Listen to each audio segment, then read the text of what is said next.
right, ladies and gentlemen, boys and girls, the moment you've all been waiting for. This is DarylFletcher, relationship strategist and life coach, consultant extraordinaire, speaker, consultant, author of a best-selling book, Don't Just Talk, Connect. We're actually going to be jumping right into our presentation today because our time is a little bit short. So I want to take this opportunity to thank Gabe for just simply inviting me and giving me the space to connect with the audience and everyone from the Army Sales Summit. It's going to be awesome. So let's jump right into what we have to talk about today. So we're going to be spending our time together, going to be sharing some things, some tidbits, some tools, some techniques on how you can align your sales conversation with your sales goals. And so our goal today actually is to help you improve your sales conversation, giving you techniques to build rapport quickly and how to implement new strategies that increase connection, performance, and profits. We'll be sharing how to increase account longevity and increase client retention. All right. So who is this guy that you're listening to? This guy, my name, like I said, is DarylFletcher. I am the CEO, founder, and principal consultant to One Dynamic Life Consulting. Our goal is to help companies achieve more and all that through the people that they actually employ. So we've actually had an opportunity to work in 7 countries and several different industries. We've been doing this since 2012, working with organizations and corporations, just showing them how to just get more from their people. We've worked in industries of healthcare, IT, retail, hospitality, some other nonprofit sectors, and collectively we've had the opportunity to work with over 10,000 individuals with our programs and our services. So as a consultant and strategist, my goal when I'm working with small and mid-sized companies is always to give them the tools that they need in order to increase employer engagement, get their sales teams to perform and produce more, and ultimately increase their profits. So who is this guy? This guy is my beloved father. His name is Jesse Jefferson Fletcher Sr. And in the 70s and 80s, my father had the opportunity to work for an organization called Woolworth and Woolco. And if you know anything about Woolworth and Woolco, they were the Walmart of their day. And so my father had an opportunity to do a great number of things within that organization. He had an opportunity to start on the ground floor with this organization and got promoted all the way to the regional director of the southeastern region for Woolworth and Woolco Company. So his responsibility was if a company or a store was doing bad, they would call my father in, get him to change things around, rearrange things, address the people, get them motivated, and get the store in the black. And he was so successful at it that we moved about 7 different times before I was 7 years old. I was born in Virginia. We lived in Florida. We lived in South Carolina, in Georgia, all these other different places. But we had a great opportunity, and I learned a lot from my dad. Unfortunately, my dad passed away when I was just 7 years old. But in that short amount of time, he was able to just share awesome tools, resources, and information because my father was very big on education and information.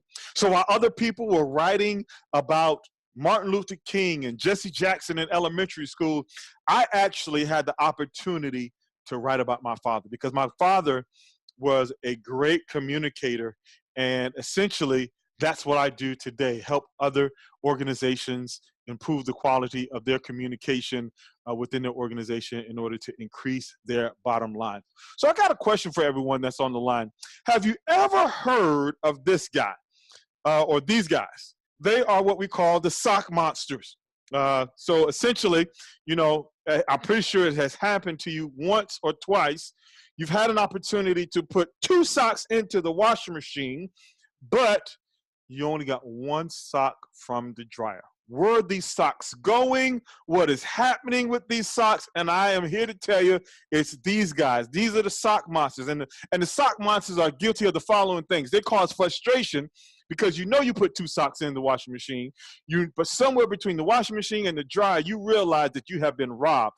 They actually suck your time away because now you thought you had a match. You're rushing a little bit behind the schedule, trying to get to work. Here you are, you pull one sock, you be like, oh my goodness, where's the other sock? So they even suck your time away. And then they have the nerve to cost you money. Now you got to spend more money on replacing the socks that you thought you had. But here's the thing that you probably didn't know.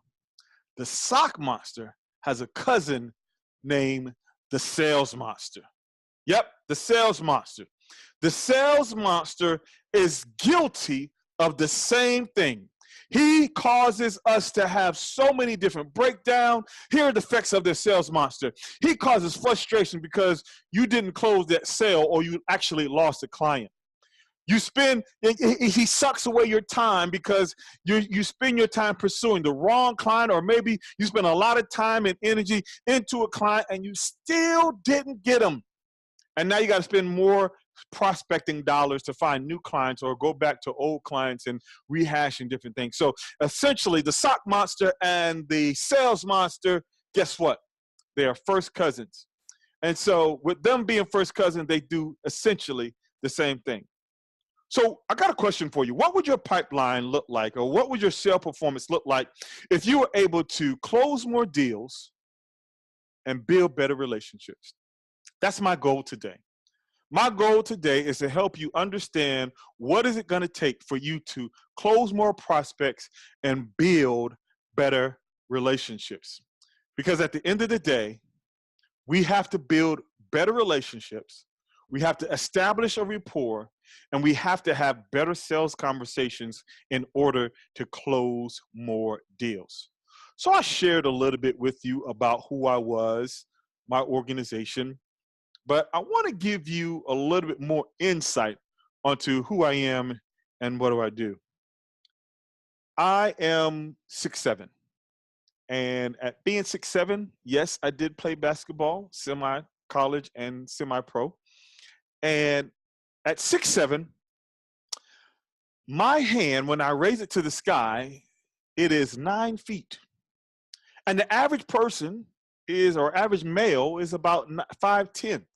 Average female is about 5'5". And sometimes it's hard for them to give me a high five when I come do presentations. I do presentations in organizations all the time. And I bring out this point that many times we communicate on such a level that we make it hard for the people that we're talking to connect with us. And same holds true for the average salesperson. Because the average salesperson is talking about the bells and the whistles and the widgets and the doodads and the features and the functions, when their prospect or their client is actually caring about something else. They're actually concerned about the emotional decision that they have to make. So the question becomes, are we really connecting with the people and our prospects by tapping into their emotional needs? How? How do we, as salespeople, tap into the emotional needs of our prospects and our customers?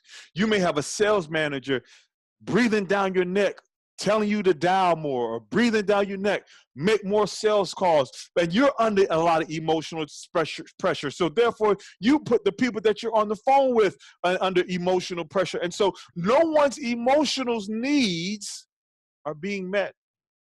And when we do that, we actually end up losing business. So what's the secret sauce? Empathy. Yeah, I know you hear me, empathy, but many times people confuse the word empathy with the word sympathy. When I come into organizations and I do consultations and really find out what's going on in the organization, and I mention empathy, many people have a confused look on their face because they're like, what does empathy has to do with my selling techniques? Well, many times empathy and sympathy are actually confused. See, sympathy is caring for another person's problems or feelings. And so we show sympathy when we're on the phone, we're like, oh, I'm sorry to hear that. And so we're showing a little bit of sympathy, but empathy is the ability to understand and even share that other person's feelings and experiences. See, this is what empathy looks like. Empathy is an emotional intelligence skill defined by the ability to walk a mile in the other person's shoes. It's the ability to know what the other person is thinking or feeling. Without empathy in sales, a salesperson can't influence other people. Their prospects don't want to buy from them because they don't understand them. And many times we fall into this trap. Why? Because the sale monster has put us under so much types of pressure that we can't connect with our prospects. So my company, One Dynamic Life Consulting, we actually had an opportunity to do some studying. And as we did our studying, we came up with what we call our empathy formula. Our empathy formula is value plus acknowledgement plus understanding times listening equals empathy. Now, I know you think that's a long formula, but in high school, geometry was one of my favorite subjects. And once I understood formulas and once I understood algebra with equations, it made things a whole lot easier. And that's the same thing with the empathy formula. Understand that the value of your people and prospects is valuable and important to you. So you have to understand what they value. And not only do you have to understand what they value, you have to seek to acknowledge and even appreciate what they value. So add to the value appreciation and acknowledgement. Add to the acknowledgement is the seeking to understand their point of view, their perspective, how they see things. But that won't happen unless you're listening. And now I've made the decision to put myself in their shoes. I made the decision to put myself on how they see things, to see things from their perspective. Because if I can see something from your perspective, now I'm being empathetic with you. Recently I just came back from Puerto Rico, and they are still dealing with the effects of the hurricane. And I've decided to put myself in their shoes when I went there. I helped and I volunteered at different areas and different churches and organizations to really get people to understand, you know what? I know exactly what you're going through. Why? Because I lived through one of the most devastating hurricanes in South Florida, Hurricane Andrew, back in the early 90s. See, I put myself in their shoes, and therefore the conversations that, even though we spoke a different language, the conversations that we had were from a place of empathy and not sympathy. So how do we have these communication strategies for success? How do we have conversations that are connecting with the people that we really need to buy from us? Back in 2005, I had to enter or re-enter the workforce from being an entrepreneur, and I was forced to get a retail job.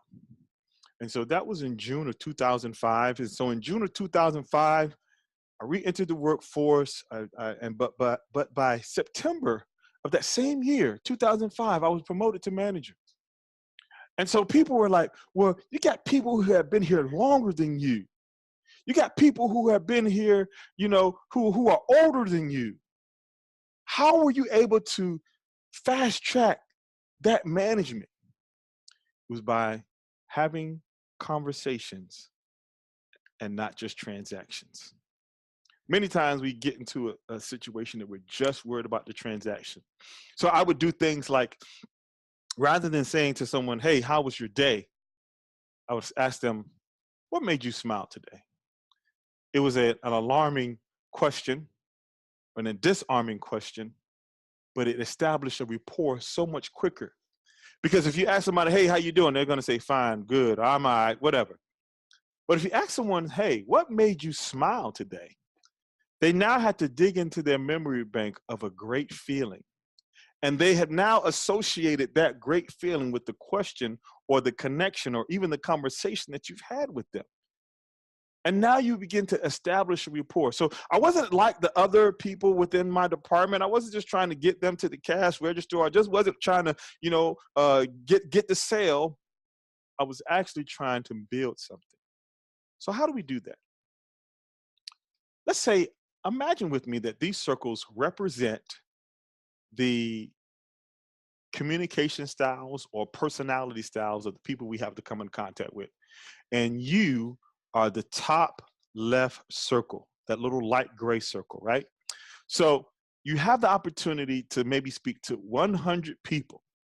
So if you only communicate from the filter of your communication style and what you value and what's important to you, that actually means that you are leaving out 75% of the other people. You're not communicating. You're not talking their language. You're not communicating their value. See, you're still talking about functions and features, and they're worried about the emotional decision that they had to make from this particular purchase. But when we have a high EQ, and that's emotional intelligence, we now have an opportunity to connect with more than just the people who communicate or talk like us. Are you leaving 75% of the sales on the table because you haven't learned how to communicate and connect with people in a different way? Are you just communicating from a filter that is just by you? And if that's the case, you're losing money. Because I don't care who you are, I don't care what you do. Communication touches every area of your life. And if you don't learn how to communicate, it's going to cost you. So what would your sales performance look like? What would your pipeline look like if you learned how to connect with a different group of people through effective communication? If you learn how to be more empathetic and really connect with people on a level where they understood you and they knew that you cared about them. Just recently, I was having a conversation with a person that was trying to sell me something, and I really wanted the product. The product was about $5,000, and so I told him, I said, hey, today, from a financial perspective, today's not the day that I really want to close on this deal. I got some other things I need to take care of, and so I'll have to, touch base with you at another time or another day. And he said, okay, well, I'll slash it by 30%. I said, well, sir, I understand, what you're saying, but from a financial perspective, today, right now, at this moment, I'm not ready to spend $5,000 or any money for that matter, because I know there's some other things that I really want to take care of first. This is not a high priority on my list. I want to take care of some other things first. And so he said, well, I'll slash it down to 30% and I'll give you a payment plan. So that way today you only have to pay $1,000. And that was a great deal. But he wasn't connecting to me emotionally. See, I had other things that I was worried about or concerned about rather than making that purchase. And granted, he gave me a great deal, but he wasn't connecting with me because he was only concerned about the sale. And if he would have had the opportunity to communicate in my language, well, say, what about this day, or what about that day, or is there another way we could do business together? Then he would probably got a sale. But because he was concerned about his needs and not mine, he didn't value what I valued. He lost that sale. What would your sales look like if you learned how to connect with multiple groups, maybe 2 groups of people? Increasing your sales by 50%, having the opportunity to speak the language, speak the value, understand what they appreciate, acknowledge what they appreciate, seek to understand their perspective, and even listen to their concerns and listen to what they need. That would take your sales to a whole nother level, because at the end of the day, it doesn't matter what communication style or what personality type you have. If you learn how to speak the language of the people, then you now have the opportunity to connect. When I went over to Puerto Rico, I couldn't just speak English. I had to learn a little bit of Spanish in order to learn or in order to understand and get things accomplished. I couldn't go over there and say, hey, you need to speak English. No, I was in their part of the world, so I wanted to adapt to them. I had to value what they value. I had to appreciate what they appreciate. I had to seek to understand their perspective and their way of life so that I could understand and get things accomplished. And the same goes for your sales team, because if not, the quality of your sales is a direct connection to the quality of your communication. Are you communicating in the language and in the manner that the people that your prospects need to learn from you? Why? Because in order for communication to be successful, your words must connect with the thoughts and ideas of your prospects and clients. See, the gentleman was speaking about features and functions, but he was not connecting with my ideas and the feelings that I had at the time. So rather than trying to understand my perspective, he was trying to shove a product down my throat. So we talked a little bit about all what empathy is and communication, but I want to dive deeper into this particular conversation. I've even shared a little bit about myself, but I want to go deeper into sharing more about who I am and what I do. It's one thing that you wouldn't know about me as being 6'7" is I'm a cowboy. And over the recent last couple of years, over the last 10 years of my life, I've really had an opportunity to really get fully immersed into the horse experience. And one of the things that I've learned from being around horses, that horses have a heightened sense of sensitivity. They can smell what your body is doing. They can sense when your body tingles and twitches. They can sense so many things about it. And we've now had the actual opportunity to implement what we have learned from horses into our consulting firm.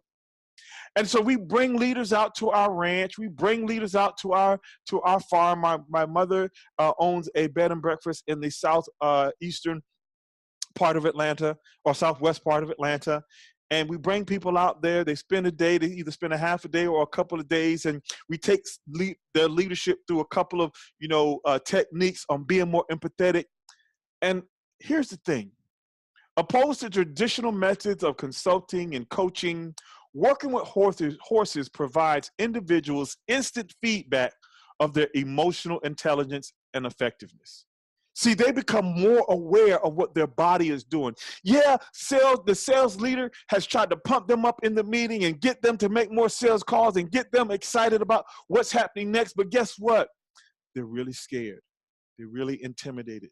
They lack the confidence. And they think just because they had their hands raised in the sales meeting does not mean that they're actually demonstrating that particular characteristic on the sales call. And so what we do is we take these leaders and sales teams through just a series of programs and really begin to get them to be more self-aware, more present, and more in tune with the energy that they give off at any given time. And what we found is really that it not only helps them professionally, but it also helps them personally, so that they would really have an opportunity to close more sales, to build better connection, to have better engagements with those calls. Why? Because they're more self-aware of what's going on with them rather than just trying to read a script or, regurgitate some information. We found through a recent study in an experiment that horses match human facial expressions with voice tones. So is your voice actually inflecting what you want it to do when you're having a sales conversation, when you're having a sales call? If not, it's costing you.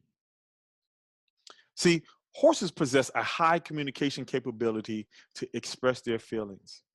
See, it's easy to lie to you, but when you're around a horse, that horse will respond by the energy that you're giving it off. I was listening to a previous horse trainer, and she taught people how to jump.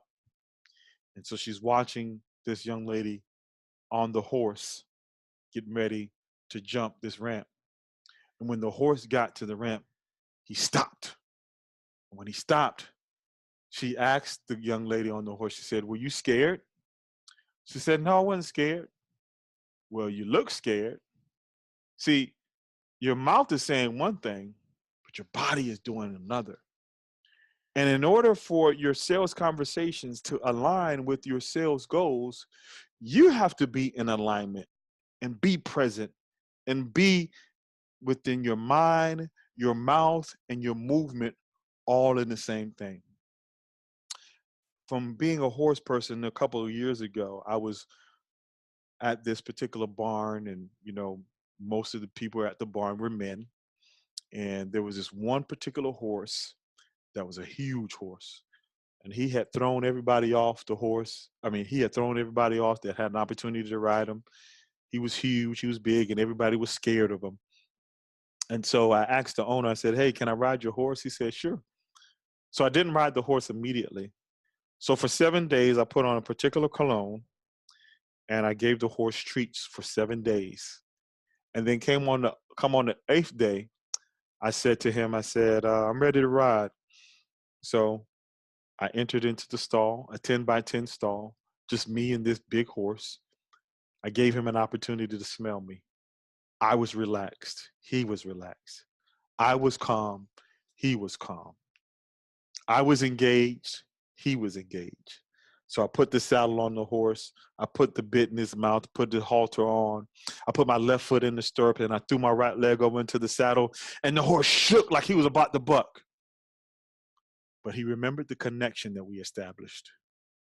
He remembered the smell and associated that smell with the treat and associated that treat with good feelings. What good feelings are you giving your prospects?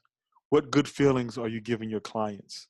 What good feelings are you giving them to let them know that you value what they value, that you appreciate and acknowledge everything that they may be going through or the experiences that they may be having, that you're seeking to understand their perspective and you're listening to what they have going on? Because if not, you're running into barrier after barrier and overcome objection after objection, just trying to sell it, trying to close a sale. A valuable thing that I learned that day with that particular horse is that we have to learn how to build connection rather than control. Many times as salespeople, we're high strung, we're high energy, and we try to control a situation rather than connect in a situation. So are your sales being affected because you don't have an empathetic approach? So what does an empathetic approach look like? See, when we work with organizations and leaders, we show them how to identify and overcome the true barriers to B2B customer centricity. We help them understand we help them understand their customers by conducting the right key account reviews. We show them how to engage customers through problem handling and not just problem resolution. Generating B2B revenue growth by delivering customer emotional impact, helping them improve customer relationships by addressing key emotional drivers and establishing collaborative connection. When we work with leaders, we teach them how to hire and develop high-performance sales accounts. This is all done through a holistic approach, having customer-centric operating model and data analytics. Yes, I use data and I use technology, but we also use the science of impacting horses, or how a horse may impact a person's life. So if you'd like to learn a little bit more about the work we do, we invite you to go over to empathysalestechniques.com, where you'll fill out some information and fill out a form. And on that form, we'll get back with you and have an opportunity to really engage you and show you how you may be able to understand, and maybe even have an opportunity to come out to the ranch and get some sales technique training, or have an opportunity for us to come and do an assessment within your organization and really show you how to have an empathetic sales approach within your organization. Once again, I want to thank you so much for your time. My name is DarylFletcher of One Dynamic Life Consulting. This has been a great opportunity to connect with you. Once again, Gabe, thank you so much for having me. I really appreciate your time. And be sure to go over to empathysalestechniques.com, and we'll show you how to connect more and close more deals. Thank you so much. My name is DarylFletcher. Talk to you later.